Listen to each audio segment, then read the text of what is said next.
Qur'an Chapter 37, Surah As-Saaffat by Sayyid Qutb. Translation by Muhammad Al-Amrani. In the name of God, the most compassionate, the most merciful.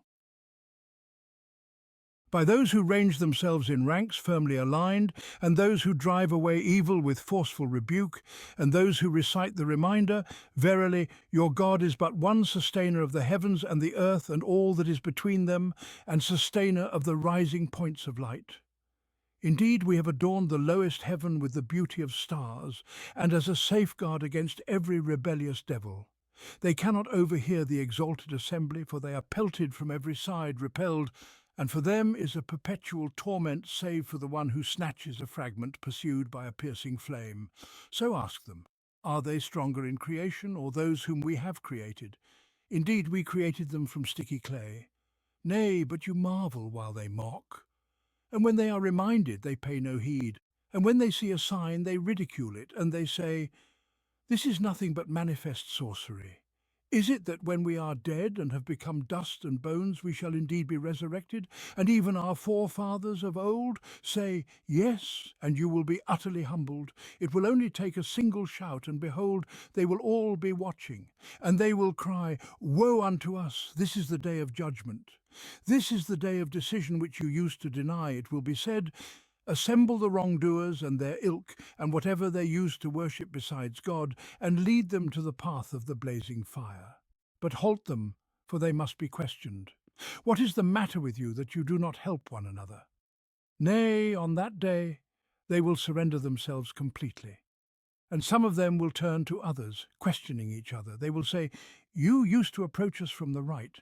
They will reply, nay, but you were not believers. And we had no authority over you, but you were a transgressing people. So the word of our sustainer has come true against us. Indeed, we shall taste the punishment. Thus we led you astray, for truly we were astray ourselves. On that day they will all share in the punishment. Thus do we deal with the guilty. For indeed they were wont to say, there is no God but God. And they were arrogant, and they would say, shall we forsake our gods for a mad poet? Nay, but he has brought the truth and confirmed the earlier messengers. Indeed, you're bound to taste the painful torment, and you will only be recompensed for what you used to do, except for the sincere servants of God. For them there is a provision well known, fruits, and they shall be honoured, in gardens of bliss, reclining on thrones facing one another. A cup will be passed around them from a flowing spring, white, delicious to the drinkers, wherein there is no harm nor intoxication, and they shall not be exhausted by it. And with them will be those of modest gaze, with wide and beautiful eyes as if they were delicate sheltered eggs, and some of them will turn to others, questioning each other. One of them will say, indeed, I used to have a companion who would say, are you truly among those who believe, that when we are dead and have become dust and bones, we shall indeed be brought to judgment? He will say, shall we look? And he will look and see him in the midst of the blazing fire. He will say, by God, you nearly ruined me. And had it not been for the grace of my sustainer, I would have been among those brought forth to hell. Are we not to die any more, except for our first death, and shall we not be punished? Indeed, this is the supreme triumph. For the like of this, let all strive who would strive. Is this better as a welcome, or the tree of Zaqqum? Indeed, we have made it a trial for the wrongdoers. It is a tree that grows in the heart of the blazing fire, its fruits as if they were heads of devils, and indeed they will eat from it and fill their bellies with it. Then, on top of it, they will be given a mixture of boiling water. Then their return will surely be to the blazing fire. Qur'an 37, 1, 68. This Meccan surah, like its predecessor, features short, rhythmic verses, swift in cadence, abundant in imagery, and diverse in scenes and moods. It is deeply impactful, and at times its effect is strikingly intense. Like all Meccan surahs, it aims to build the foundation of faith in people's hearts and liberate their beliefs from the impurities of idolatry in all its forms and manifestations. However, this surah in particular confronts a specific form of polytheism prevalent in the early Arab environment. It dwells extensively on this issue, exposing its falsehood and baselessness through various means. This is the notion that the pre-Islamic Arabs found palatable, the claim that there is a kinship between God, exalted be He, and the jinn. They further embellished this myth, asserting that the angels were born from a union between God and the jinn, that the angels were female, and that they were daughters of God. This myth is subjected to a powerful onslaught in the Surah, which unveils its absurdity and foolishness. Since this is the central theme of the Surah, it begins by alluding to groups of angels. By those who range themselves in ranks, firmly aligned, by those who drive away evil with forceful rebuke, by those who recite the reminder. This is followed by a discussion of the rebellious devils, who are repelled by flaming meteors to keep them from approaching the exalted assembly and eavesdropping on what transpires there. Were the myths of the pre-Islamic Arabs true, these devils would not have been chased away so vigorously. Similarly, the fruits of the tree of Zaqqum, which the wrongdoers will be tormented with in hell, are likened to the heads of devils in a vivid depiction of horror and repulsiveness. At the end of the surah comes a direct attack on this baseless myth. So ask them, does your sustainer have daughters while they have sons? Or did we create the angels as females while they were witnesses? Behold, it is out of their fabrications that they say, God has begotten, and indeed they are liars. Has he chosen daughters over sons? What is the matter with you? How do you judge? Will you not reflect? Or do you have a clear authority? Then bring your scripture if you are truthful. And they have made a kinship between God and the jinn. But the jinn know well that they will be brought to account. Exalted is God above what they ascribe to him. Alongside this pointed treatment of a specific form of pre-Islamic idolatry, the surah addresses other aspects of faith that are central to the Meccan revelations. It establishes the concept of divine oneness, drawing evidence from the observable universe. Indeed, your God is one sustainer of the heavens and the earth and all that is between them, and sustainer of the rising points of light. It declares that polytheism is the cause of the punishment of the wrongdoers, as illustrated in the scenes of the day of resurrection. On that day they will all share in the torment. Thus do we deal with the guilty. For indeed they were wont to say, there is no God but God, and they were arrogant. And they would say, shall we forsake our gods for a mad poet? Nay, but he has brought the truth and confirmed the earlier messengers. Indeed, you are bound to taste the painful torment, and you will only be recompensed for what you used to do. The surah also addresses the reality of resurrection, judgment, and recompense. And they said, this is nothing but sorcery manifest. When we are dead and have become dust and bones, will we indeed be resurrected? And even our forefathers of old say, yes, and you will be utterly humbled. This is followed by an extended and unique portrayal of the day of resurrection, brimming with scenes, movements, emotions, and surprises. The surah also engages with the issue of revelation and prophethood, responding to their accusation, shall we forsake our gods for a mad poet? It answers, nay, but he has brought the truth and confirmed the earlier messengers. In light of their deviation and rejection, the surah recounts a series of stories about earlier prophets Noah, Abraham and his descendants, Moses and Aaron, Elias, Lot and Jonah. These narratives reveal God's mercy and support for his messengers, as well as his punishment and humiliation of those who denied the truth. Indeed, before them, most of the earlier generations went astray, and we sent among them warners. Then see what was the end of those who were warned except for the sincere servants of God. Among these stories, the account of Abraham stands out, particularly his trial with his son Ishmael.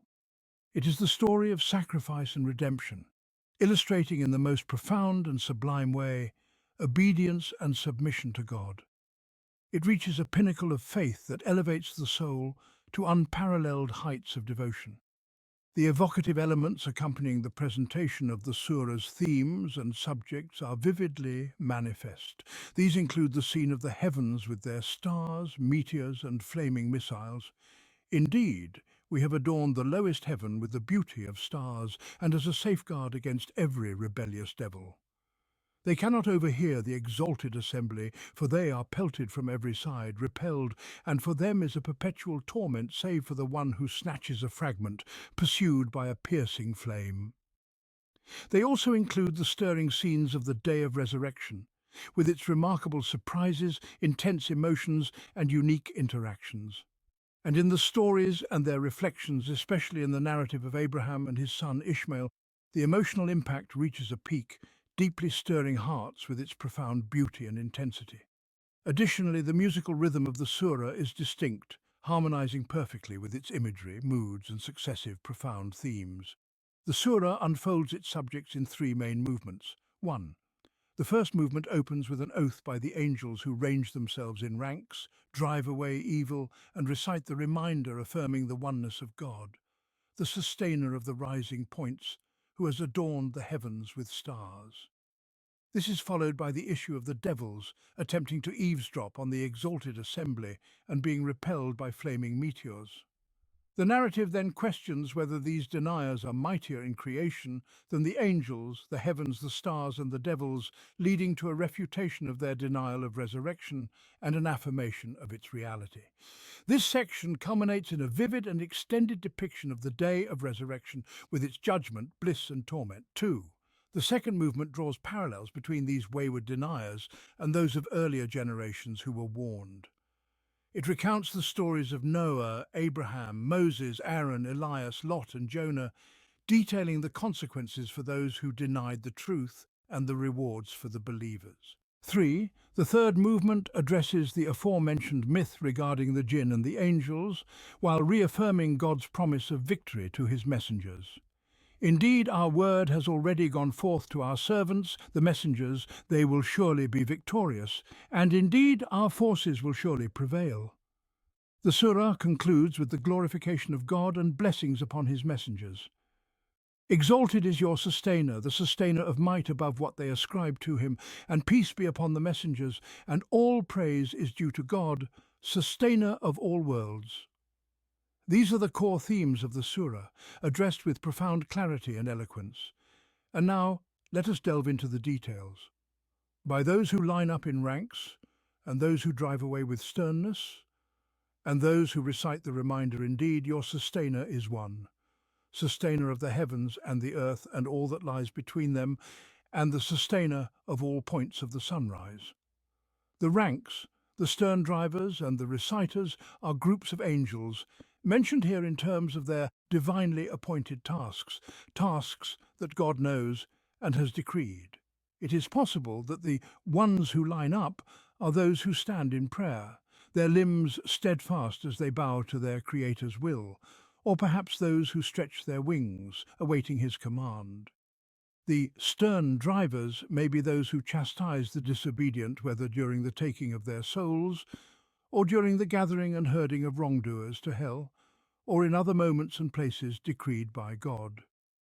The reciters may be those who recite scripture, be it the Qur'an or other divine books, or those who glorify God with unceasing praise. By these groups of angels, God exalted be, he swears an oath affirming his oneness. Indeed, your sustainer is one. The relevance of this oath, as we have previously pointed out, lies in refuting the myth prevalent in pre-Islamic Arabia, which attributed divinity to the angels, claiming that they were the daughters of God. This falsehood became the basis for some to worship the angels as deities. Following this, God introduces himself to his servants with an attribute befitting his oneness, sustainer of the heavens and the earth and all that lies between them, and the sustainer of all points of the sunrise. The heavens and the earth stand before humankind as manifest signs, silently bearing witness to the Creator, the originator, the sustainer of this vast dominion. No one claims ownership of their creation or governance, nor can anyone deny their Maker's absolute power and true sustainership. And all that lies between them, the air, the clouds, the light, the subtle energies, and the countless beings, some of which humanity has discovered and others which remain hidden, all declare his infinite wisdom and boundless creativity. The heavens, the earth, and all that lies between them are so immense, so intricate, and so resplendent in their diversity and harmony that the heart of any reflective soul is deeply stirred. Awe and reverence overwhelm the attentive mind, inspiring long contemplation and profound wonder. Conversely, those whose hearts are dead pass by these signs with indifference, blind to their majesty, untouched by their subtle call. And the sustainer of all points of the sunrise. Every star, every celestial body has its own specific point of rising. The expression points to the countless sunrises scattered across the vast expanse of the heavens. It also carries a delicate significance when applied to the earth we inhabit. As the earth rotates before the sun, sunrise perpetually graces different parts of its surface in succession, just as sunset occurs on the opposite side.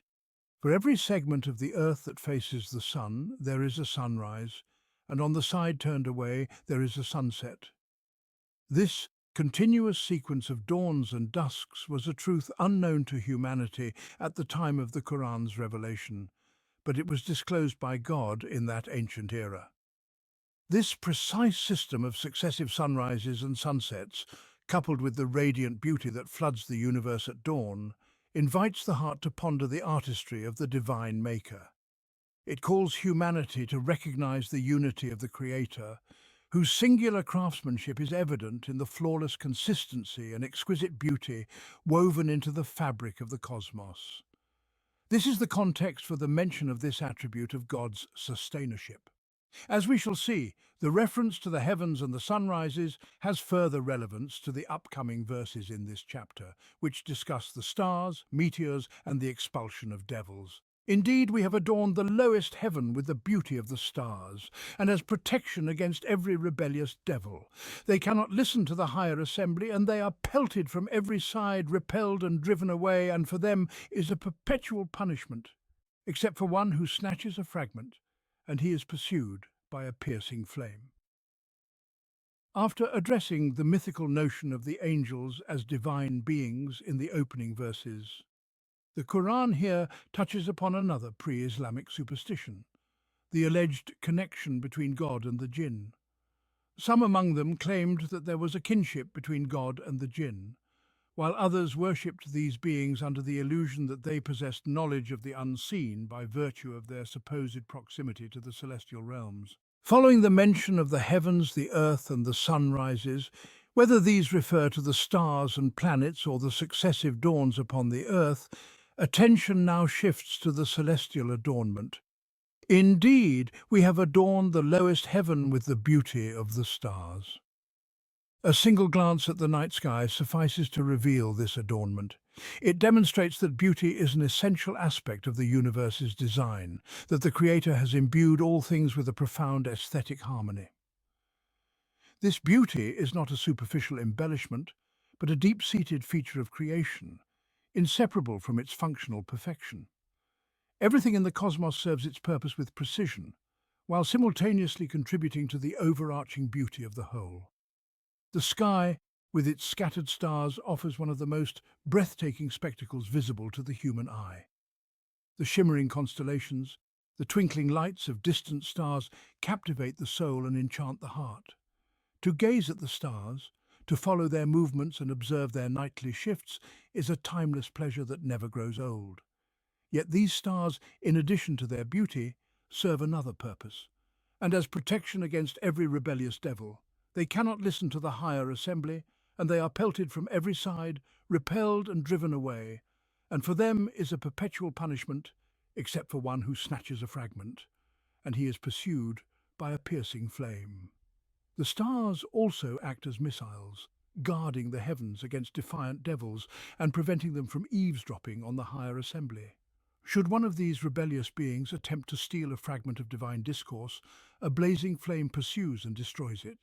How exactly these devils listen, how they snatch fragments, and how they are struck down by meteoric flames, these belong to the realm of the unseen, beyond the grasp of human comprehension. Our role is simply to affirm what God has revealed, for our knowledge of the cosmos scarcely scratches its surface. What concerns us here is that these devils, who are barred from the higher assembly and expelled from the celestial realm, were falsely elevated by some to the status of divine beings. If such a kinship with God truly existed, would the devils face such treatment? Would they not instead enjoy favour and proximity to the divine rather than being perpetually chased and burned? After mentioning the angels, the heavens, the earth, the stars, and the devils, the Prophet Muhammad, peace be upon him, is instructed to confront those who deny the resurrection.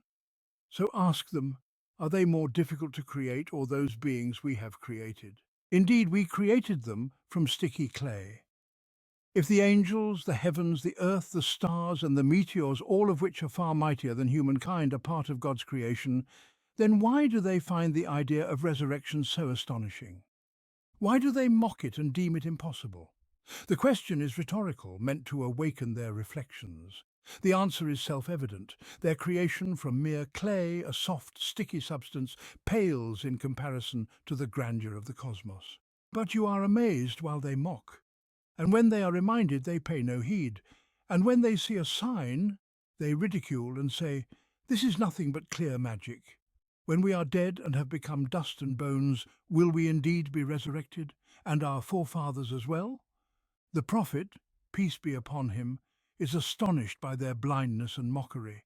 How can hearts remain so hardened, so indifferent to the abundant signs of God's power and artistry?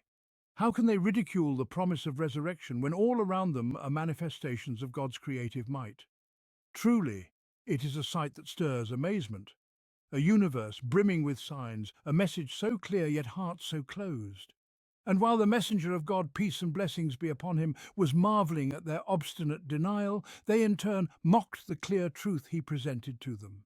Whether it pertained to the oneness of God or the resurrection and life after death, their hearts remained veiled, their minds blinded, and their spirits unreceptive to remembrance.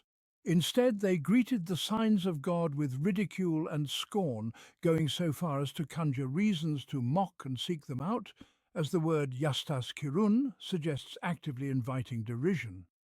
Among their many dismissive utterances was their description of the Qur'an as mere sorcery and their incredulity at the promise of resurrection. And they said, "This is nothing but clear sorcery. When we have died and become dust and bones, will we truly be resurrected, and our forefathers as well?"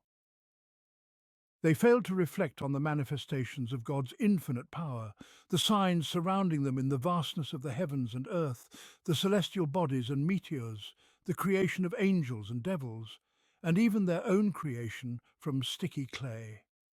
Blind to the evidence of divine power in all these things, they found it inconceivable that this same power could bring them back to life after death, even if they and their forefathers had turned to dust and bones. Yet, to one who gives even a moment's thought to the reality of existence, this act of resurrection is neither strange nor far-fetched, for the same power that brought them into being from clay is more than capable of bringing them back again. And since they refuse to reflect with calmness and clarity, God jolts them awake with severity, confronting them with a vivid scene of the hereafter, the moment of their resurrection, when they will be overwhelmed by its reality. Say, "Yes, by my sustainer you will be resurrected, and you will be humbled. Yes, you will be raised, you and your forefathers, and you will be raised not as defiant beings, but as those subdued, lowly, and utterly surrendered to the divine decree." Then the narrative leads us to witness how this will unfold, a grand and multifaceted scene, rich with imagery and movement, where description and dialogue intertwine. The account alternates between storytelling and dramatic exchanges, interspersed with commentary and reflections, all of which bring the scene to life with unparalleled vividness. It will only take a single shout, and suddenly they will be looking on. With but a single cry, a shout that conveys its force, its sternness, its overwhelming authority, they will be resurrected in an instant, without preamble or preparation. And they will find themselves looking on, bewildered, utterly unprepared for what lies before them. And they will say, "Woe unto us! This is the day of judgment." And while they stand in their shock and astonishment, a voice will thunder from a direction they least expect, "This is the day of separation which you used to deny." Here, the narrative shifts from report to direct address. The disbelievers are now confronted head-on with the truth they once mocked.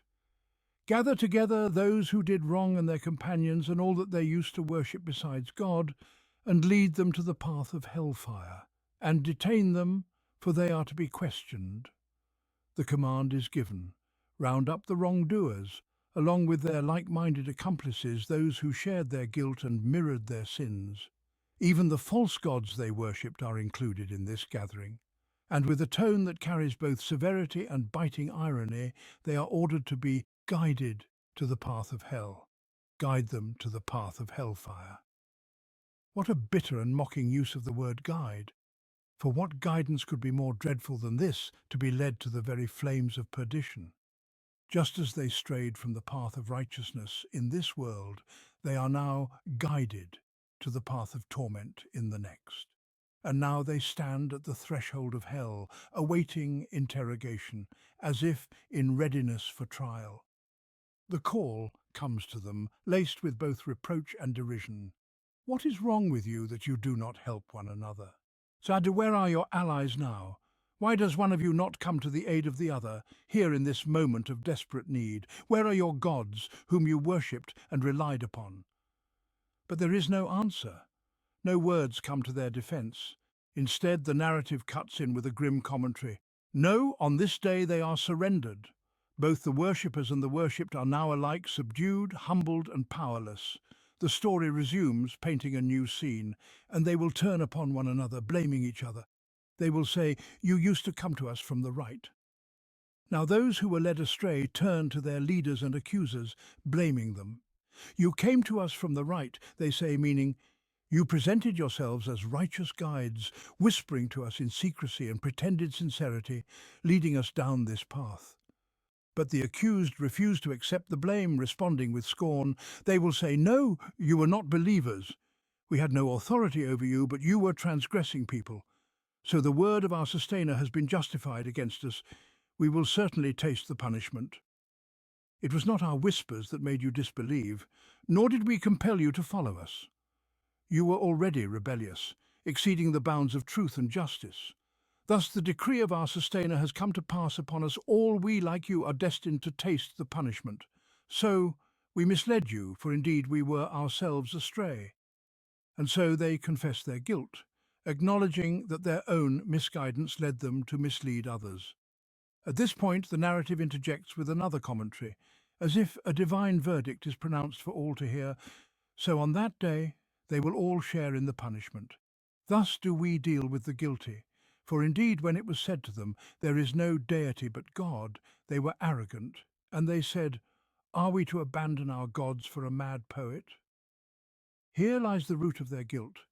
When the truth of God's oneness was presented to them, they responded with arrogance and dismissed it as the words of a madman. The narrative now pivots, addressing them directly with utter condemnation. "No, he brought the truth and confirmed the messengers. Indeed, you will taste the painful punishment, and you will only be repaid for what you used to do, except for the chosen servants of God." And with this mention of God's chosen servants, those spared from the torment, the narrative shifts to their blessed state on the day of judgment. In contrast to the torment of the guilty, the scene now unfolds with imagery of bliss and honour. They will have a known provision fruits, and they will be honoured in gardens of delight on couches facing one another. A cup will be passed around them from a flowing spring, white, delicious to those who drink it, without intoxication and without exhaustion. And with them will be companions of modest gaze, with large, beautiful eyes, as if they were delicate eggs, well protected. This is a paradise of both sensory and spiritual delight. The chosen servants are elevated to the highest ranks of honour, surrounded by unending abundance. They are served fruits, reclining in perfect ease on couches, facing one another in camaraderie and joy. They drink from cups of pure bliss, clear, white and refreshing, free from the woes of intoxication or overindulgence. And with them are companions of perfect modesty and beauty, their gaze reserved exclusively for their beloved, their purity likened to delicate, untouched eggs. And so the narrative unfolds in vivid imagery. Here are the devoted servants of God, after having been granted every form of delight, enjoying a tranquil evening of companionship, reminiscing about the past and the present. This serene gathering stands in stark contrast to the discord and bitter disputes that took place earlier between the sinners. One among them reflects on his past and shares with his companions a glimpse of what he once experienced. One of them said, "I once had a companion who used to say, 'Do you really believe? When we have died and become mere dust and bones, will we indeed be brought to account?'"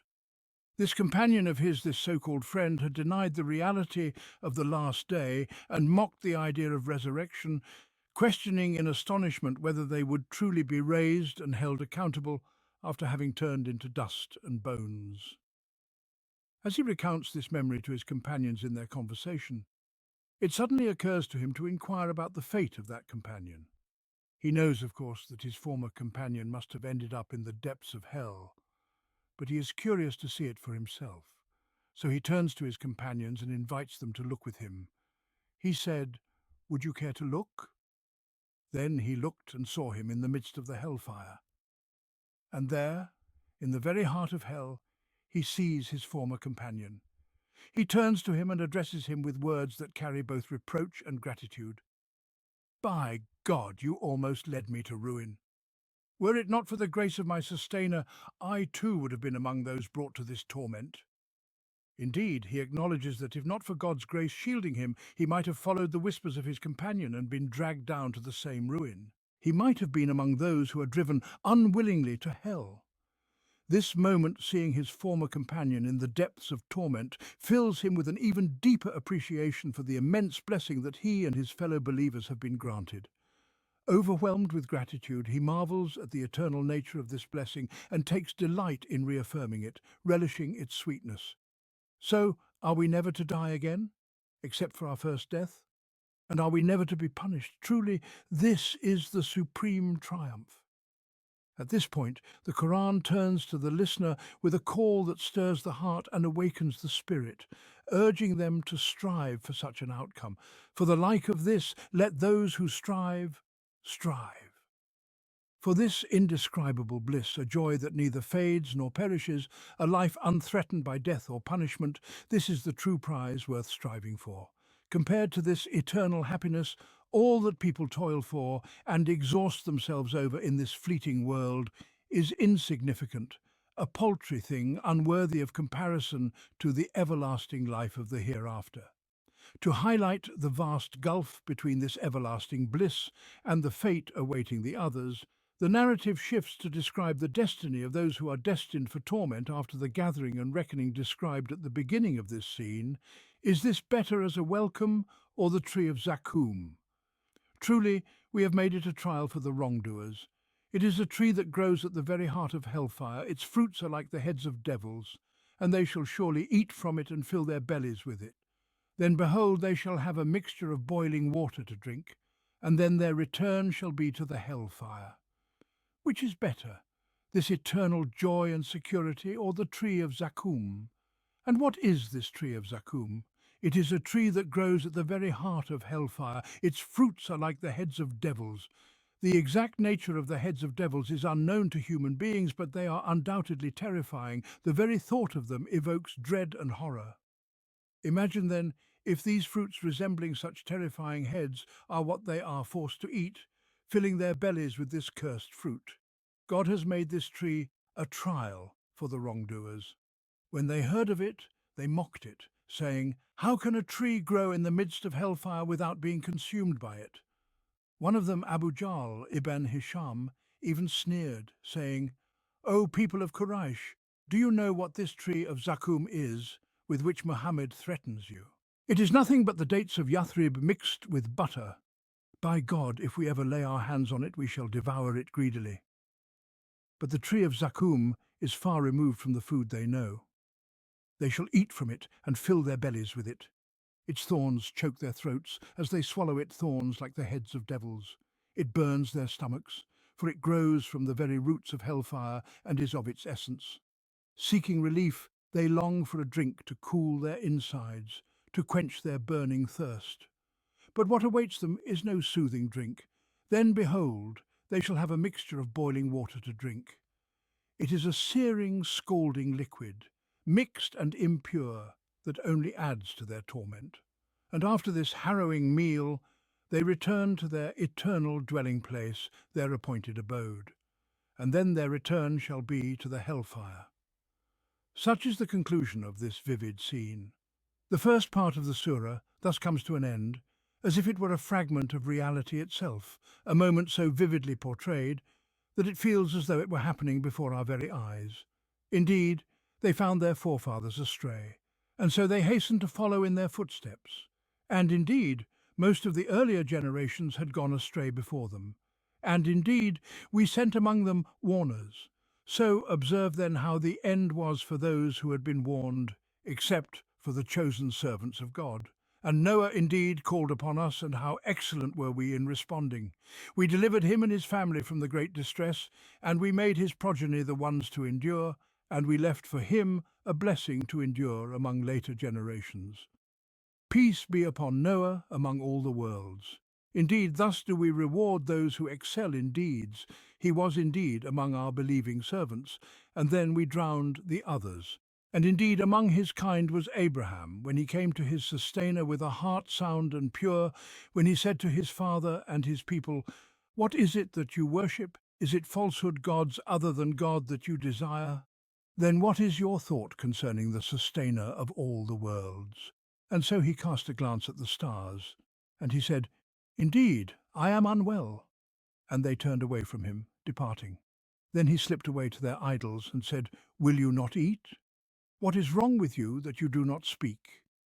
Then he turned upon them, striking them with his right hand, and so his people came rushing to him in haste. He said, "Do you worship what you carve with your own hands, while God created both you and that which you do?" They said, "Build for him a structure and cast him into the blazing fire." So they intended to harm him, but we made them the lowest of the low. And Abraham said, "Indeed, I am going to my sustainer, he will guide me. My sustainer, grant me a child from among the righteous." So we gave him glad tidings of a forbearing son. And when the boy reached the age of running with him, Abraham said, "O my son, indeed I have seen in a dream that I must sacrifice you, so consider. What do you think?" He said, "O my father, do as you are commanded. You will find me, if God wills, among the patient." And when they had both submitted to God's will, and he laid him down upon his forehead, we called out to him, "O Abraham, you have fulfilled the vision. Indeed, thus do we reward those who excel in deeds." Indeed, this was the clear trial, and we ransomed him with a great sacrifice, and we left for him a blessing to endure among later generations. Peace be upon Abraham. Indeed, thus do we reward those who excel in deeds. Indeed, he was among our believing servants. And we gave him glad tidings of Isaac, a prophet among the righteous, and we blessed him and Isaac. But among their offspring were those who excelled in deeds and those who clearly wronged themselves. And indeed we bestowed our favour upon Moses and Aaron, and we delivered them and their people from the great distress. And we granted them victory, and so they were the ones who prevailed.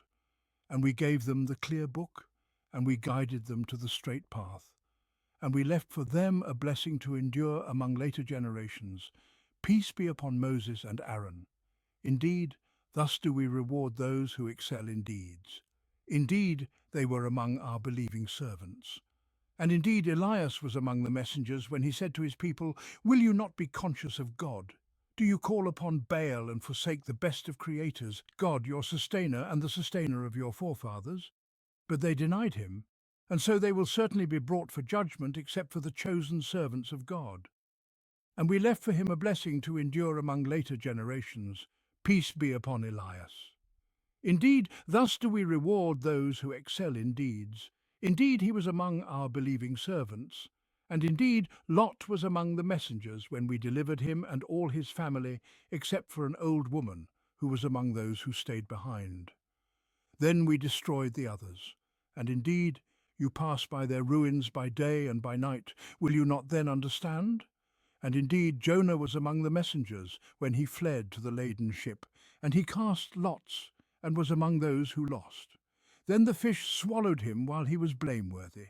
And had he not been among those who glorify God, he would have remained in its belly until the day they are resurrected. But we cast him forth onto the open shore while he was ill, and we caused a gourd tree to grow over him. And we sent him to a people numbering 100,000 or more, and they believed, so we granted them enjoyment for a time. Qur'an 37, 69, 148. In this lesson, the context returns from the first round in the arena of the hereafter, spanning between the realms of bliss and the circles of torment.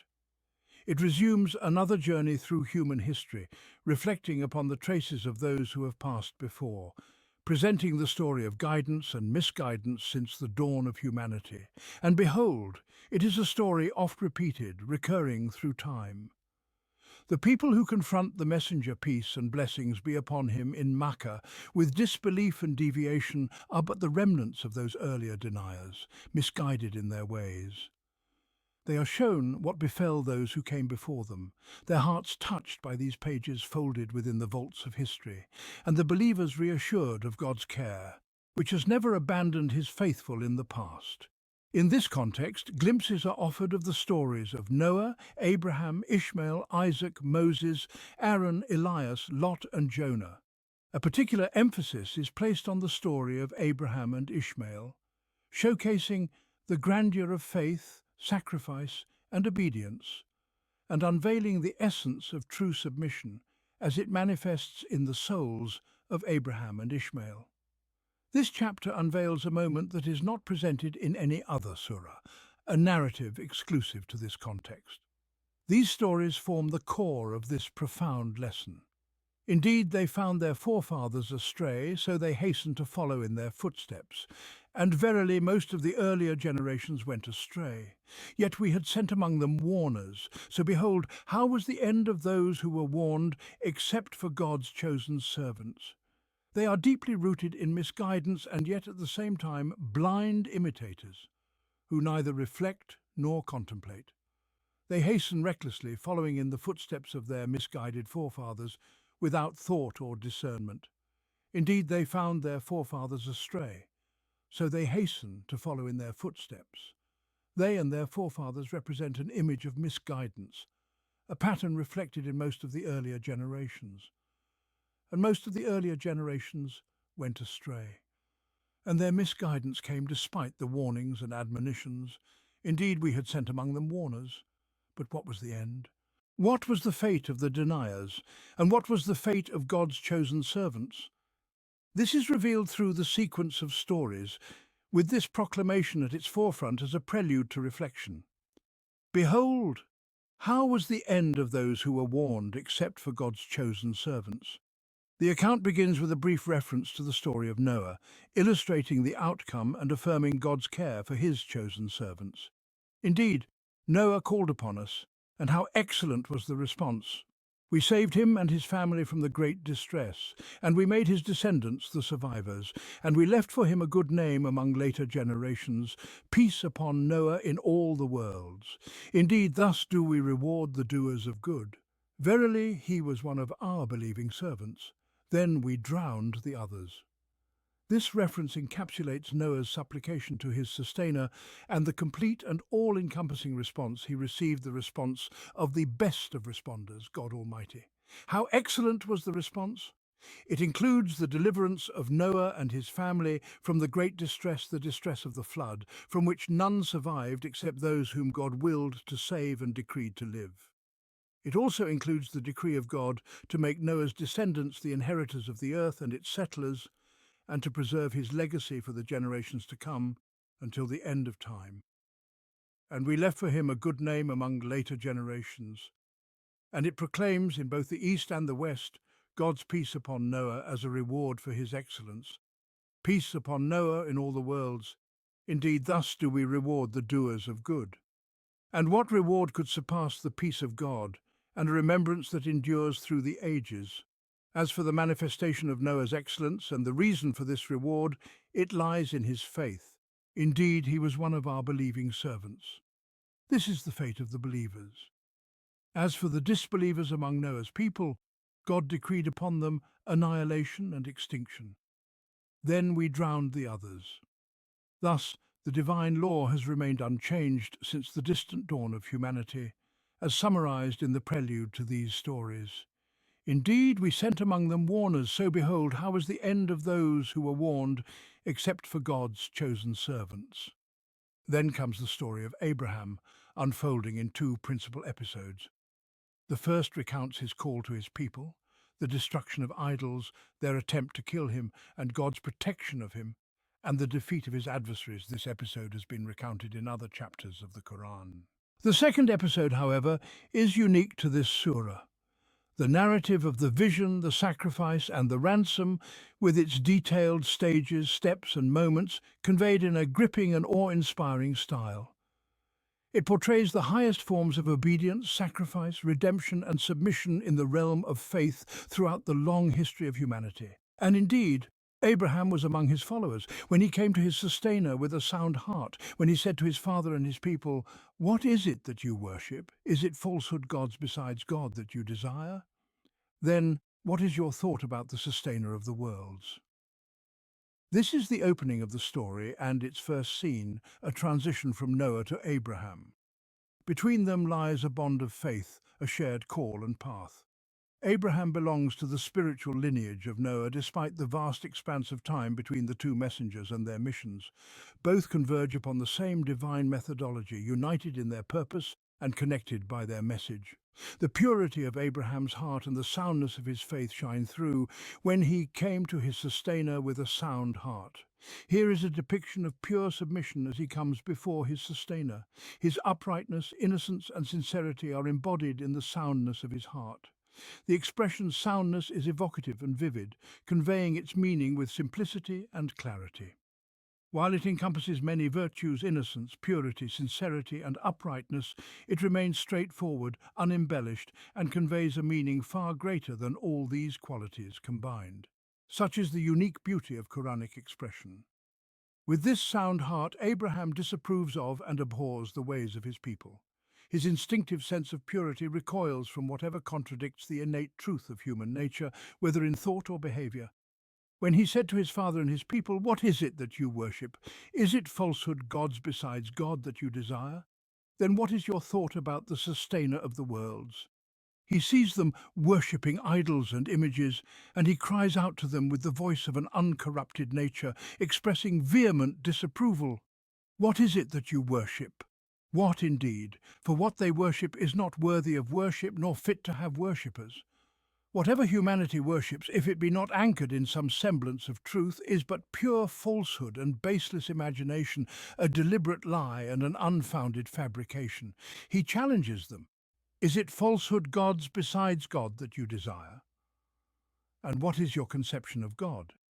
Can it sink so low and deviate so far as to align with this level of absurdity, which instinct rejects at first glance? Then what is your thought about the sustainer of the worlds? This question reflects the astonishment of an untainted nature, confronted with the stark opposition between the evident truth and the blatant falsehood that offends sense, reason, and conscience. At this point, the narrative omits their response to him and their dialogue with him. It moves straight to the next scene, highlighting the resolve Abraham made within himself in response to their obstinate adherence to delusion. Then he cast a glance at the stars, and he said, "Indeed, I am unwell." So they turned away from him, departing. Then he turned to their gods and said, "Do you not eat? What is wrong with you that you do not speak?" Then he turned upon them with blows of his right hand. It is narrated that the people had a festival, perhaps the festival of Nowruz, when they would go out to gardens and retreats after leaving offerings of fruits before their idols, seeking their blessings, only to later return to partake of what they considered blessed food. When Abraham, peace be upon him, despaired of their response and became certain of the deep corruption of their nature, he resolved upon an act. He waited for this day when they would leave their temples and idols unguarded to carry out his plan. The burden of their deviation weighed heavily upon him, and his heart and soul were exhausted. When he was invited to leave the temple, he looked to the heavens and said, "Indeed, I am unwell. I have no strength to join in your revelry and excursions, for such celebrations are for those free from sorrow or burden." Abraham's heart was not at ease, and his soul was not at rest. By these words he expressed his weariness and distress, making his excuse to be left alone. This was not a lie, for it reflected his inner state on that day. Such anguish does indeed sicken and exhaust the soul. The people were in haste to resume their customs, traditions, and rituals of that festival. They did not linger to investigate the matter further, but turned away, preoccupied with their celebrations. This was precisely the opportunity he had been waiting for.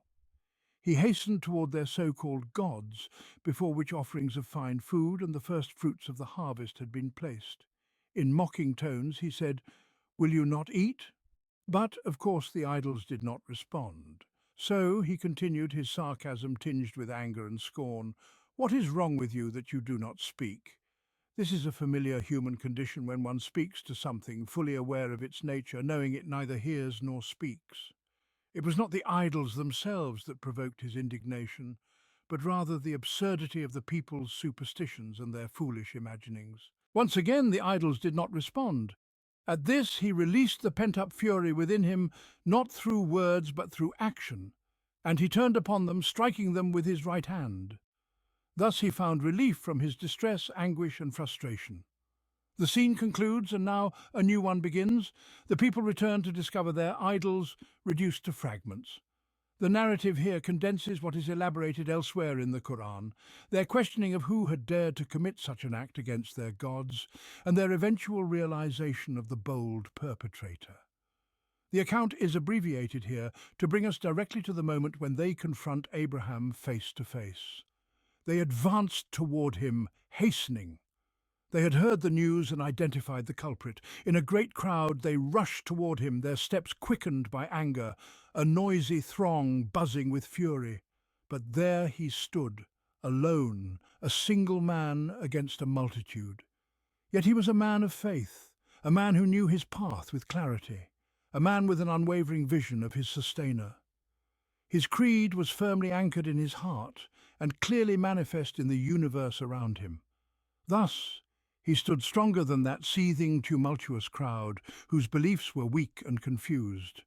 Undaunted by their numbers, their rage, or their clamour, he confronted them with the simple, innate truth: do you worship that which you carve with your own hands, when God is the one who created you and all that you do? It is the voice of innate reason crying out in the face of their absurdity. Do you worship that which you carve? The true object of worship must be the Creator, not the created. And God is the one who created you and all that you do. He is the sole creator, the only one worthy of worship. Despite the clarity and simplicity of this reasoning, the people, in their heedlessness and impulsiveness, refused to listen. But when has falsehood ever lent its ear to the voice of simple truth? Instead, those in power among them resorted to their usual tools of tyranny and oppression. They said, "Build for him a structure and cast him into the blazing fire."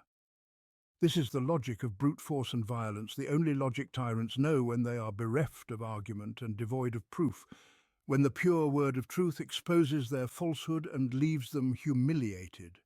The narrative here omits the details of what followed their decree, moving swiftly to the outcome that fulfills God's promise to his faithful servants and his warning to their adversaries.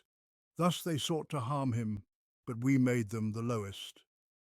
Where can the schemes of mortals prevail when God's will stands opposed? What power do these weak, wretched beings, tyrants, oppressors, and their accomplices possess when God's care envelops his devoted servants?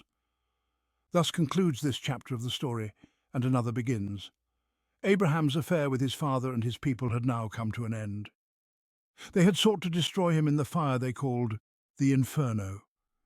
But God willed that they become the lowest, and he saved him from their collective scheme. At this point, Abraham turned a page in his life to begin a new chapter. He said, "Indeed I shall go to my sustainer, he will guide me. Thus I shall go to my sustainer." This was a migration, not merely a physical journey, but first and foremost a migration of the soul. It was a migration in which he left behind every attachment to his former life. He left his father, his people, his family, his home and his land, everything that bound him to this earth and these people. He abandoned every obstacle, every distraction, and migrated to his sustainer, divesting himself of all else, casting everything behind him, surrendering himself entirely to his sustainer, withholding nothing. He was certain that his sustainer would guide him, protect his steps, and lead him along the straight path. It was a complete migration from one state to another, from one condition to another, from countless bonds to a single bond that filled his heart, leaving no room for anything else. It was an expression of utter detachment, purity, submission, serenity, and certainty. At this point, Abraham was still alone, without offspring. He had severed ties with his family, his kin, his companions, and everything familiar from his past life. He had left the land where he had grown up, his relationship with its people irreparably severed when they cast him into the fire. He turned instead to his sustainer, declaring that he was going to him. He turned to him asking for righteous offspring and virtuous descendants. "My sustainer, grant me a child from among the righteous." And God responded to the prayer of his devoted servant, who had relinquished everything and come to him with a pure heart. So he gave him glad tidings of a forbearing son. This son was Ishmael, as the context of the narrative and the surah suggests. We will soon witness the manifestation of the forbearance with which his sustainer described him as a boy. Imagine the joy of Abraham, the solitary, isolated man, the migrant cut off from his kin and family upon receiving this son, whom his sustainer described as forbearing. Now we are brought to the noble, extraordinary, and unparalleled moment in the life of Abraham, indeed in the life of all humanity. It is time for us to pause before the inspiring example that God presents to the Muslim community, drawn from the life of their forefather Abraham. And when the boy reached the age to work with him, Abraham said, "O my son, I have seen in a dream that I am to sacrifice you, so consider this and tell me what you think." Ishmael replied, "O my father, do as you are commanded. You will find me, God willing, among the steadfast." O God, what a scene of faith, obedience, and submission. Here is Abraham, an old man, cut off from his kin and family, a migrant from his homeland. In his old age, after longing for a child, he is blessed with a son, a remarkable boy, praised by his sustainer as forbearing. And now, just as he begins to find comfort in him, just as the boy's youth begins to blossom, just as they begin to share in life's labours and joys, Abraham sees in a dream that he must sacrifice this son. He knows it to be a command from his sustainer. What does he do? He does not hesitate. No thoughts of refusal or rebellion cross his mind, only obedience. No questions arise in his heart. Why, O sustainer, must I sacrifice my only son? It is not even a direct revelation, but a mere vision, a subtle indication from his sustainer. Yet this is enough. It is enough for him to respond, to surrender, to obey. Without protest, without hesitation, without questioning, Abraham submits entirely to the will of his sustainer. Yet he does not meet the matter with agitation, nor does he surrender to despair, nor obey in confusion. No, indeed, his response is one of acceptance, contentment, serenity, and calm assurance. This is manifest in his words to his son, as he presents to him this tremendous command in a tone of quietude and astonishing composure. "O my son, I have seen in a dream that I must sacrifice you, so consider, what is your view?" These are the words of one who possesses mastery over his soul, who is at peace with the command he faces, who is confident in fulfilling his duty. And at the same time, they are the words of a believer whose heart is not overwhelmed by the enormity of the task. He does not rush to carry it out in haste, eager to rid himself of the weight upon his soul. Indeed, the matter is arduous, of this there is no doubt. He is not asked to send his only son into battle, nor is he commanded to charge his son with a task that would end his life. Rather, he is asked to take it upon himself. To take upon himself what? To take upon himself the act of slaughtering his son. And yet, even so, he receives this command with calm acceptance and presents it to his son in this manner, asking him to reflect upon it and to offer his own perspective. He does not seize his son by surprise to carry out the command of his sustainer and be done with it. Instead, he lays the matter before him as though it were an ordinary affair, for in his heart the command feels thus. His sustainer has willed it, and so it must be, with full submission and readiness. And his son too must know of it. He must face the matter willingly, with obedience and surrender, not through coercion or compulsion, so that he too may earn the reward of submission and taste the sweetness of surrender. For he longs for his son to experience the joy of voluntary submission, the joy he himself has tasted, and to attain the good that he knows to be greater and more lasting than life itself. And what then of the son, who is presented with the prospect of being sacrificed, of being given up to fulfill a vision his father has seen? He rises to the same lofty plane that his father has ascended before him. "O my father, do as you're commanded. You will find me, if God so wills, among the steadfast." He receives the command not merely with obedience and surrender, but with contentment and certainty. "O my father," in tenderness and closeness, with no trace of fear or panic at the shadow of slaughter. The vision neither unsettles him nor robs him of his composure. He does not lose his sense of propriety or affection. "Do as you are commanded," for he feels, as his father felt before him, that the vision is a sign, and the sign is a command, and that is sufficient for him to comply and carry it out without hesitation, without doubt or questioning. And then there is his beautiful humility before God, his awareness of his human limitations, and his reliance on his sustainer to strengthen him, to grant him patience and perseverance, and his attribution of all success to God alone. "You will find me, if God so wills, among the steadfast." He does not approach the matter as an act of heroism, nor as a display of courage, nor as a reckless rush into danger without care or concern.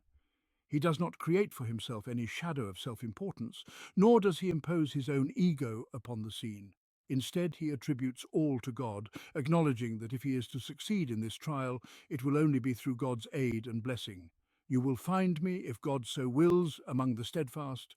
Oh, what reverence before God! Oh, the majesty of faith, the nobility of obedience, the grandeur of surrender. And then the scene moves beyond words and dialogue. It moves to action. And when they had both submitted themselves to God's will, and he had laid him down upon his face, once again, the nobility of obedience, the grandeur of faith, and the serenity of surrender rise above all that humanity has ever known. The man proceeds to lay his son down upon his forehead in readiness, and the son yields without resistance. The matter has now reached its culmination and has become an undeniable reality. They have both submitted. This is Islam. This is the essence of Islam. Trust, obedience, serenity, contentment, surrender and fulfillment. Both father and son feel within themselves nothing but these emotions, which can only be inspired by profound and unwavering faith. It is not an act of bravery nor of reckless daring. It is not a rush of enthusiasm or passion that seeks to conceal fear of weakness or retreat. No, this is conscious, deliberate, purposeful surrender, an act of knowing and willing submission, confident in what it is doing, tranquil in its course. It is a calm, joyful acceptance of obedience and the sweetness it brings. And here Abraham and Ishmael had fulfilled their task. They had submitted. They had carried out the command and met the trial. Nothing remained but for Ishmael to be sacrificed, his blood to be shed, his soul to depart. Yet such acts hold no value in the sight of God, once Abraham and Ishmael had placed their very souls, their resolve, and their deepest emotions upon the scales of God's will. The trial was complete. The test had been conducted, its results had been revealed, its goals accomplished. All that remained was the physical pain, the shed blood, the sacrificed body, and God does not seek to torment his servants through trials, nor does he desire their blood or flesh. Once they have given themselves wholly to him, holding back nothing, not even their child, the dearest part of their own flesh and soul, nor their own lives, then they have fulfilled the command, passed the test, and succeeded in the trial.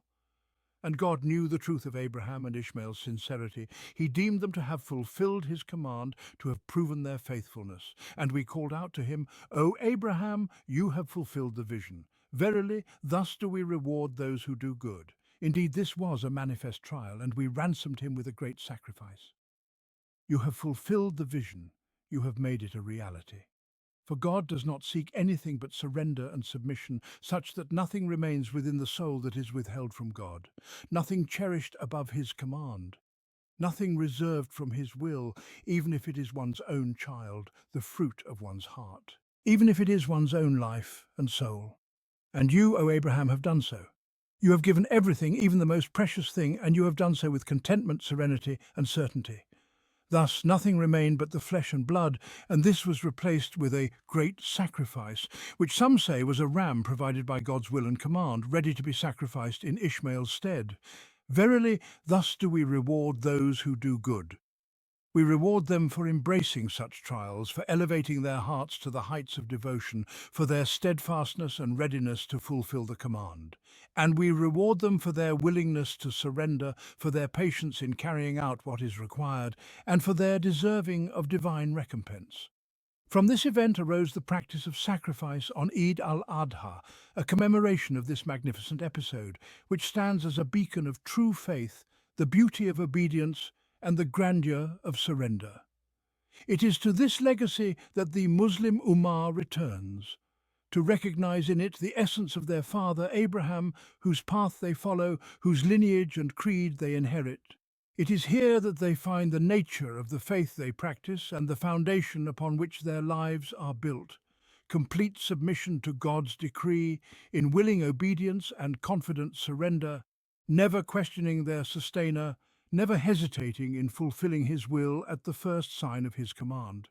They hold back nothing of themselves, nor do they choose for themselves any method or means of offering their devotion, save that which their sustainer has ordained.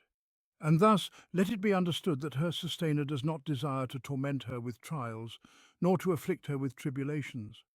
Rather, he wills that she come to him in willing obedience, with a heart full of trust, fulfilling her duty completely, surrendering herself without hesitation or questioning, and without presuming to set conditions or limits upon him. When he sees such sincerity in her, he absolves her from sacrifices and suffering, counts her submission as fulfillment and performance, and accepts her offering, ransoming her and honoring her just as he honored her father. And we left his name to endure among later generations.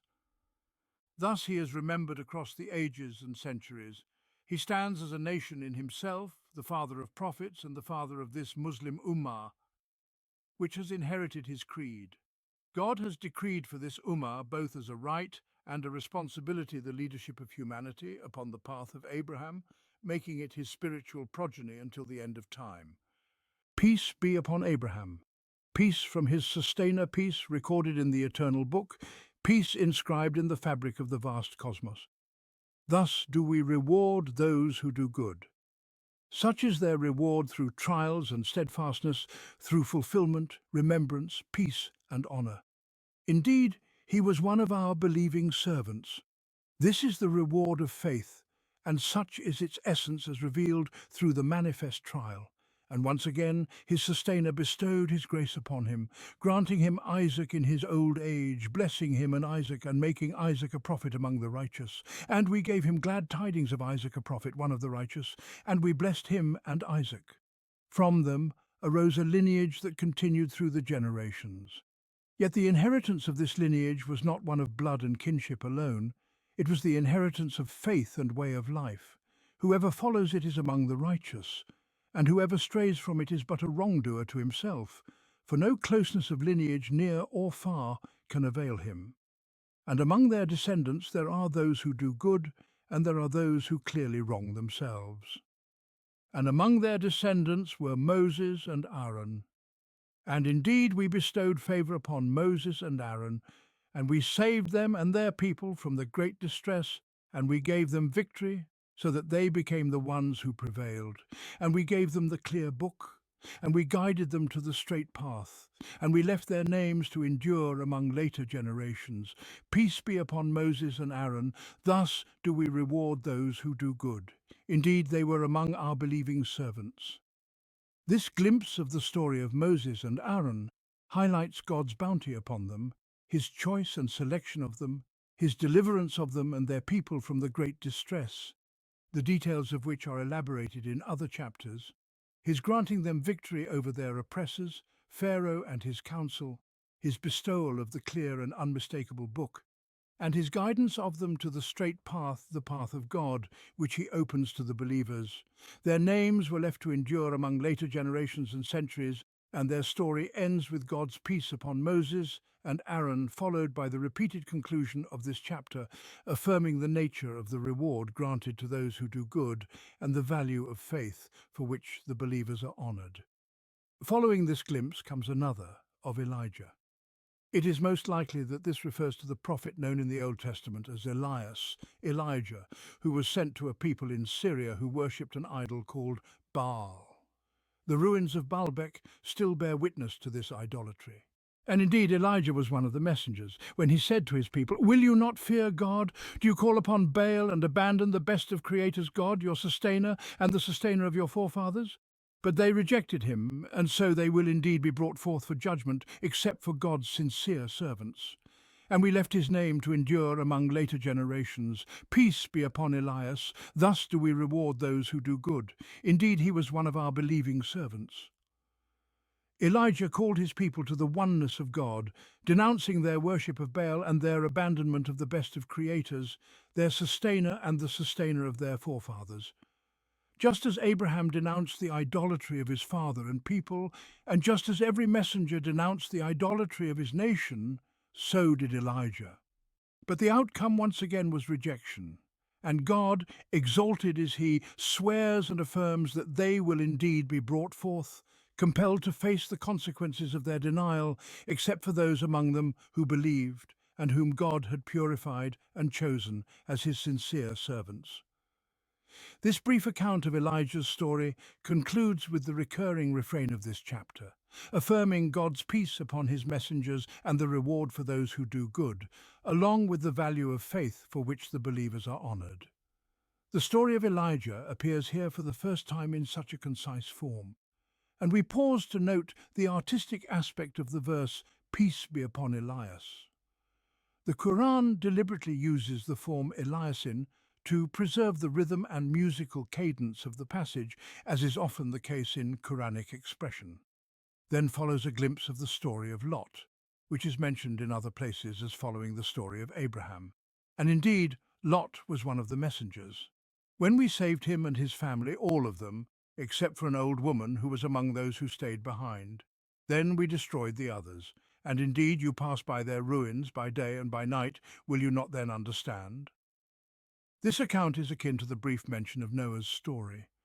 It points to Lot's mission and his deliverance, along with his family, except for his wife, and the destruction of the deniers and transgressors. It ends with a subtle appeal to the hearts of the Arabs, who had passed by the ruins of Lot's people in the morning and evening. Yet their hearts remained unmoved, their ears deaf to the message of the desolate ruins, and their minds heedless of the fate that befell them. The chapter concludes its series of glimpses with the story of Jonah, the companion of the whale. And indeed, Jonah was one of the messengers. When he fled to the laden ship, and he drew lots and was among the losers, then the whale swallowed him while he was blameworthy. And had he not been among those who glorified God, he would have remained in its belly until the day they are resurrected. But we cast him forth upon the shore, sickly and frail. And we caused a plant of gourd to grow over him, and we sent him to 100,000 or more, and they believed, so we allowed them enjoyment for a time. The Quran does not specify the location of Jonah's people, but it is understood that they lived near the sea. The narrations recount that Jonah became frustrated with his people's denial, warning them of imminent punishment and departing from them in anger. In his frustration, he fled to the sea, boarded a laden ship, and found himself in the midst of a storm. The people on the ship, believing that someone among them had incurred divine wrath, cast lots to determine who should be thrown overboard. Jonah's name was drawn, and though he was known for his righteousness, the lot fell upon him decisively, and he was cast into the sea, or he cast himself into it, whereupon the whale swallowed him while he was blameworthy, for he had abandoned the mission God had sent him to fulfill. In the darkness of the whale's belly, Jonah felt the constriction of his soul. He glorified God and sought his forgiveness, acknowledging his transgression. "There is no deity but you. Glory be to you. Indeed, I was among the wrongdoers." God heard his plea and responded to him, and the whale cast him forth onto the shore. Had he not been among those who glorified God, he would have remained in its belly until the day they are resurrected. He emerged frail and sickly, And God caused a gourd plant to grow over him, its broad leaves shading him and warding off flies, which are said to avoid this particular tree, a sign of divine care and mercy. When he regained his strength, God sent him back to his people, who had feared the punishment he had warned of, and, in his absence, believed, repented, and sought God's mercy. God accepted their repentance and spared them from the punishment of the deniers. And they believed, so we allowed them enjoyment for a time. They were 100,000 or more, and they all believed. And this glimpse, set here in its context, reveals the end of those who believe, alongside what the preceding narratives unveiled of the fate of those who reject faith. Thus, the people of Muhammad, peace and blessings be upon him, are left to choose between these two destinies as they will. And so ends this phase of the surah after this sweeping journey through history, from the time of Noah and through the stories of those who were warned, both the believers among them and the deniers. So ask them, does your sustainer have daughters while you have sons? Or did we create the angels as females while they were witnesses? Indeed, it is out of their fabrications that they say, God has begotten, and indeed they are liars. Has he chosen daughters over sons? What is wrong with you? How do you judge? Will you not then reflect? Or do you have some clear authority? Then bring your scripture if you are truthful. And they claim a kinship between him and the jinn, but the jinn know well that they will be brought forth. Glory be to God, far above what they ascribe to him, except for God's sincere servants. Indeed, you and all that you worship, you cannot lead anyone astray against him, except those destined for the blazing fire. And there is none among us but has a known station. And truly we are the ones who rank in rows, and truly we are the ones who glorify him. And indeed, they used to say, if only we had a reminder from those of old, we would be God's sincere servants.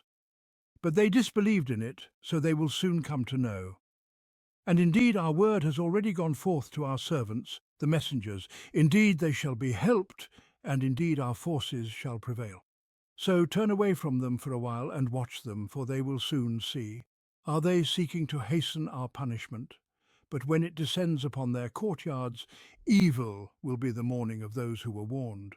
So turn away from them for a while and watch, for they will soon see. Glory be to your sustainer, the sustainer of might, far above what they ascribe to him. And peace be upon the messengers. And all praise is due to God, the sustainer of all worlds. Qur'an 37, 149, 182.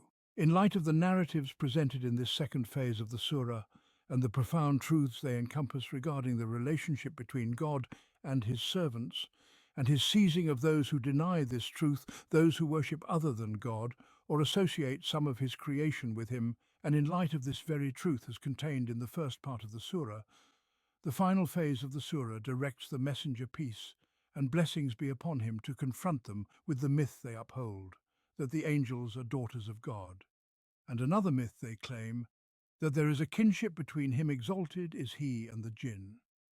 He is instructed to remind them of what they used to say before this message came to them, that they longed for God to send a messenger among them, and that they were ready to follow guidance if a messenger was sent.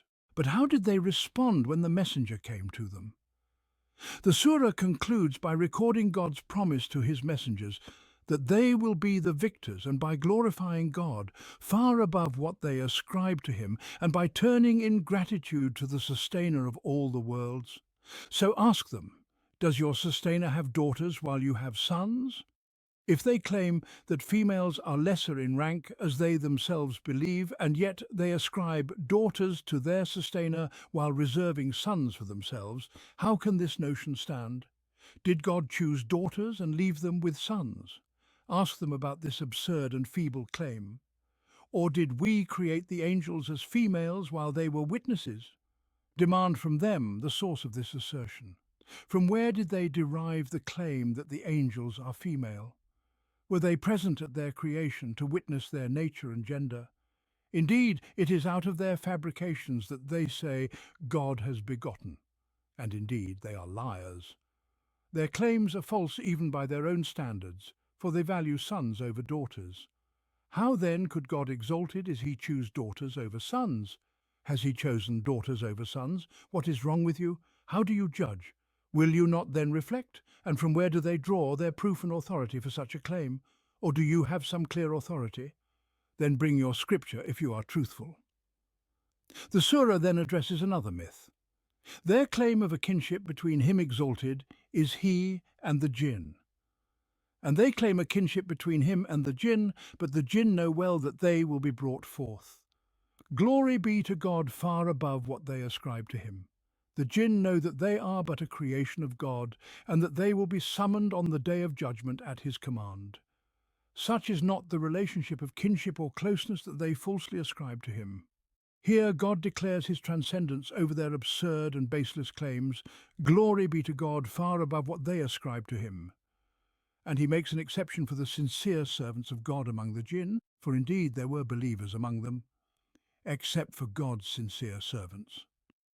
The discourse then turns to the idolaters and their false gods, as well as the corrupted beliefs they hold. The address appears to come from the angels themselves, who proclaim, "Indeed, you and all that you worship, you cannot lead anyone astray against him, except those destined for the blazing fire. And there is none among us but has a known station. And truly, we are the ones who rank in rows, and truly, we are the ones who glorify him." This is a declaration that neither the idolaters nor their false gods have any power to mislead or corrupt the hearts of God's true servants. Only those who are destined for the fire, those whose very natures incline them to heed the whispers of falsehood, can be drawn astray. As for the angels, they affirm their own submission. They each have a known station. They stand in ranks of worship, and they glorify God alone. The angels refute the myth by affirming that each of them has a place assigned to him which he does not surpass, for they are servants created by God with specific functions in his obedience. They stand in rows for prayer, glorifying and praising God. Each of them remains at his station, not exceeding his bounds, and God is God. Then the discourse returns to the polytheists who propagate such myths. It highlights their pledges and promises during the time when they envied the people of the book for being recipients of a divine scripture. They used to say, "If only we were granted a reminder from those who came before us, whether from Abraham or those who followed him, we would surely attain such a degree of faith that God would choose us and elevate us to his favor." Indeed, they would declare, "If only we had a reminder from those who came before us, we would surely be among God's chosen servants." But when a reminder came to them, a reminder greater than anything that had ever been sent to this earth, they turned away from what they had once wished for, and they rejected it, and so they disbelieved. Yet they shall come to know. The veiled threat in the phrase "they shall come to know" is most fitting for those who disbelieve after having expressed such yearning and made such promises. And in the context of this threat, God reaffirms his promise to his messengers of victory and triumph. "Indeed, our word has already gone forth to our servants, the messengers, that they shall indeed be victorious, and that our forces shall indeed prevail." This promise is irrevocable, and the word of God is unchanging. The roots of faith have been firmly established on this earth, and the edifice of belief has been raised high despite all obstacles, despite the denials of the deniers, and despite the persecution of the callers and their followers. The false creeds of the polytheists and disbelievers have vanished, along with their power and dominion, while the divine message brought by the messengers endures. It continues to reign over the hearts and minds of people, shaping their perceptions and understanding. And to this day, despite all challenges, it remains the most evident and enduring force that governs humanity across the earth. All attempts to erase the divine beliefs brought by the messengers and to replace them with any other thought or philosophy have ended in failure. Failure even in the very lands from which these beliefs emerged. Thus, God's promise to his messengers has come true. Indeed, they shall be victorious, and indeed our forces shall prevail. This is a universal truth, a phenomenon apparent in all parts of the earth and throughout all ages. It is also realized in every call to God, whenever its soldiers are sincere and its callers fully devoted. Such a call is always destined for victory, no matter the obstacles placed in its path or the barriers erected against it. No matter what forces of falsehood, whether iron and fire, propaganda and slander, or war and resistance are mobilized to oppose it, its triumph is inevitable. The outcomes of individual battles may vary, but they ultimately lead to the fulfillment of the promise God has made to his messengers, a promise that will never be broken. Even if all the forces of the earth conspire against it, it is the promise of victory, triumph, and establishment. This promise is one of God's universal laws, a law as unchanging as the regular courses of the stars and planets, as fixed as the alternation of night and day over the span of time. Just as life springs forth from the barren earth when rain descends upon it, so too does this promise come to pass. However, its fulfillment is subject to God's divine will, and he brings it to fruition when he deems fit. Its apparent effects may seem delayed when measured against the limited lifespans of human beings, but it is never annulled or deferred. At times it may manifest in ways that human beings fail to perceive, for they seek familiar forms of victory and triumph, yet recognize the realization of God's law in new forms only after some time has passed. Indeed, human beings often long for a particular manifestation of victory and triumph for the soldiers of God and the followers of his messengers, while God wills for them another form, one that is more complete and enduring. Thus, God's will prevails, even if it requires the soldiers to endure greater hardship and a longer wait than they had anticipated. For instance, the Muslims on the eve of the Battle of Badr had hoped to seize the caravan of Quraysh, a prize that seemed easy and lucrative, but God willed otherwise. He caused the caravan to escape and compelled them to face the armed battalions of Quraysh instead. What God willed was far greater for them and for Islam. It was the victory that God had ordained for his messenger, his soldiers, and his call victory that would resonate through the ages. At times, the soldiers of God may suffer defeat in a particular battle, and the tide may turn against them. They may face severe trials, for God is preparing them for victory in a greater battle. He is shaping the circumstances around them so that when victory does come, it yields its full fruits on a broader stage, over a longer timeline, and with more enduring impact. God's word has already gone forth, his will has been decreed, and his law remains constant, neither failing nor faltering. Indeed, our word has already gone forth to our servants, the messengers, that they shall indeed be victorious, and that our forces shall indeed prevail. And with this decisive promise and preordained word, God commands his prophet, peace and blessings be upon him, to turn away from them, leaving them to God's promise and decree, and to wait and see as they themselves bear witness to the fulfillment of God's word. So turn away from them for a while and watch them, for they too shall see. Are they then seeking to hasten our punishment? But when it descends upon their courtyards, how terrible will be the mourning of those who were forewarned. So turn away from them for a while and watch them, for they too shall see.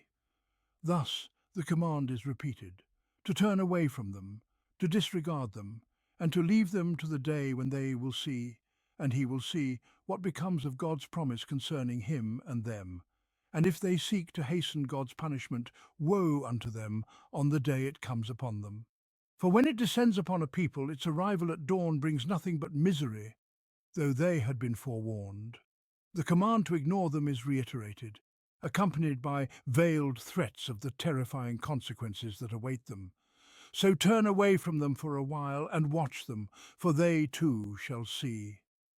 The matter is left ambiguous, evoking an overwhelming sense of dread. The surah concludes with the glorification of God, his exclusive possession of might, and his bestowal of peace upon his messengers. It ends with the proclamation of praise to God, the one without partner. Limitless is your sustainer, the sustainer of might, above all that they attribute to him, and peace upon the messengers, and all praise is due to God, the sustainer of all the worlds. This is the fitting conclusion to the themes of the surah, encapsulating the core issues it addresses.